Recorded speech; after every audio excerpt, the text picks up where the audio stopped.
আসসালামু আলাইকুম রহমতুল্লাহ। প্রিয় দর্শক, আজকের ভিডিওতে আমি আপনাদের মাঝে খুব সুন্দর একটি শিক্ষণীয় ঘটনা আলোচনা করব। যদি সম্ভব হয় ভিডিওটি না টেনে সম্পূর্ণ দেখার অনুরোধ করছি। একটি মেয়ে ঝকঝকে নতুন একটি আইফোন কিনল। শুধু তাই না, তার সাথে একটি স্ক্রিন প্রোটেক্টর এবং সুন্দর একটা কভারও কিনল। সে তার বাবাকে ফোনটা দেখালো। তারপর তাদের মধ্যে কিছু কথোপকথন হলো। আজকের এই ভিডিওতে আমি এই কথোপকথনটি আপনাদের মাঝে শেয়ার করছি। আশা করি আপনাদের উপকারে আসবে। বাবা বলল, খুব সুন্দর মোবাইলটি, কত দিয়ে কিনলে মা? জবাবে মেয়ে বললেন, এই তো 50,000 টাকা দিয়ে কিনলাম বাবা, সাথে 1200 টাকা দিয়ে একটি কভার এবং 200 টাকা দিয়ে একটা স্ক্রিন প্রোটেক্টর লাগিয়ে দিয়েছি। বাবা বললেন, আচ্ছা তুমি কেন কভার এবং স্ক্রিন প্রোটেক্টরটি কিনলে?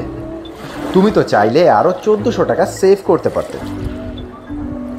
মেয়ে বলল, বাবা আমি 50,000 টাকা দিয়ে মোবাইল কিনতে পারলাম, আর 1400 টাকা সুরক্ষার জন্য খরচ করতে পারবো না?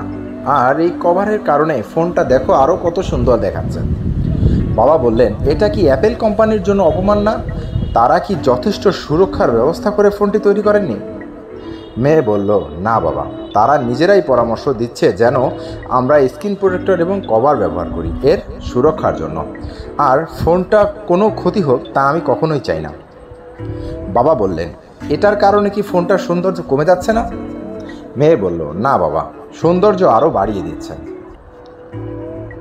এরপর বাবা তার মেয়ের দিকে তাকালেন এবং ভালোবাসা মাখা মুখের একটি হাসি বের করলেন। তারপর মেয়েকে বললেন, মা আমি তোমাকে অনেক ভালোবাসি। তুমি ফোনটা কিনতে 50,000 টাকা খরচ করলে, আর 1400 টাকা খরচ করলে এর সুরক্ষার জন্য। খুব ভালো কথা, কিন্তু যিনি তোমাকে খুব সুন্দর করে সৃষ্টি করেছেন এবং তোমাকে নির্দেশও দিয়েছেন তোমার সুরক্ষার জন্য যেন কভার তথা হিজাব পরিধান করা হয়, তাহলে তোমার কি সেই সৃষ্টিকর্তার কথা শোনা উচিত নয়? ফোনটার সুরক্ষার জন্য তুমি কি করলে তার জন্য তোমাকে আখিরাতে প্রশ্ন করা হবে না, কিন্তু হিজাবের জন্য আমাকে এবং তোমাকে অবশ্যই জিজ্ঞেস করা হবে। প্রিয় দর্শক, ভিডিওটি কেমন লাগলো অবশ্যই কমেন্টস করে জানাবেন, আর আমাদের মা বোনদের পর্দা করার পরামর্শ দিবেন। ভালো থাকবেন, সুস্থ থাকবেন। আল্লাহ হাফেজ। আসসালামু আলাইকুম রহমতুল্লাহ।